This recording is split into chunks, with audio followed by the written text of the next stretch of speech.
வண்டி எடுத்துகிட்டு நம்மளும் கிளம்பியாச்சு. கிளம்பிட்டு சரி போவோம், ஆயில் மாற்றிட்டு வருவோம் அப்படின்னு சொல்லி கிளம்பி போயிட்டுருக்கும்போது நம்ம சாப்பிட்ட பரோட்டா கடை, ஸ்கூல் படிக்கும்போது சாப்பிட்ட பரோட்டா கடை தான் சைடில் இருக்குது பாருங்க. அப்படியே போனால் நம்ம ஸ்கூல் வந்துச்சு. சரி என்ன இருந்தாலும் நம்ம படித்த ஸ்கூலை மறக்கக்கூடாதுன்னு அந்த ஸ்கூலுக்கு திரும்பி ஒரு வணக்கத்தை போட்டுட்டு அப்படியே ஸ்கூலை தாண்டி கிளம்பியாச்சு. இப்படி போயிட்டுருக்கும்போது போயிட்டுருக்கும்போது அப்படியே லைஃப்பை பற்றி ஒன்று ஒன்றா தோண ஆரம்பிச்சிட்டு, லைஃப்பில் என்னடா பண்ணலாம், எது பண்ணலாம், நம்மளும் எதுக்குடா இருக்கோம் அப்படி இப்படின்னு தோணுங்க. என்னத்தை பண்ணேன், நம்மளும் சீக்கிரம் இதை ஆர்டர் பண்ணி இதுவாட்டு முன்னேறலாம்னு நினச்சாலும் முடியலை. ஃபஸ்ட்டு வீடியோ என்னால் பேசுகிறதுக்கு வர மாட்டேங்குது, எப்படி பேச எப்படி ஆரம்பிக்கணும்னு கூட தெரியல. சரி அதை விடுங்க. என்னென்னமோ நினச்சி வந்தேன். வண்டி போயிட்டு இருக்கும்போது அப்படியே மைண்ட் அப்செட்லேயே போயிட்டு இருந்துச்சு.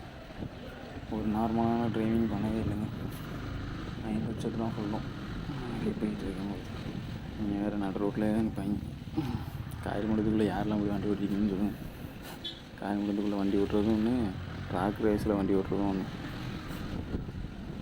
நவலையவே மாட்டாங்க, நடு ரோட்லேயே தான் நிற்பாங்க. அப்படியே போயிட்டு அப்படியே பஜாரை தாண்டி பஜார் பண்ணி போயிடுச்சு. போயிட்டு ஸ்டாண்டுக்குள்ளே ஃபஸ்ட்டு ஹெல்மெட்டில் இப்படி கேமரா வச்சுட்டு போகும்போது சிரிப்பாக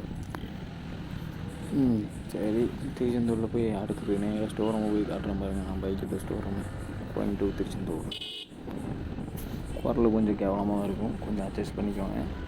நெக்ஸ்ட் வீடியோவில் கொஞ்சம் கிளியராக போட்டுருவோம்.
ஸ்டோர் ரூமுக்கு வந்தாச்சு.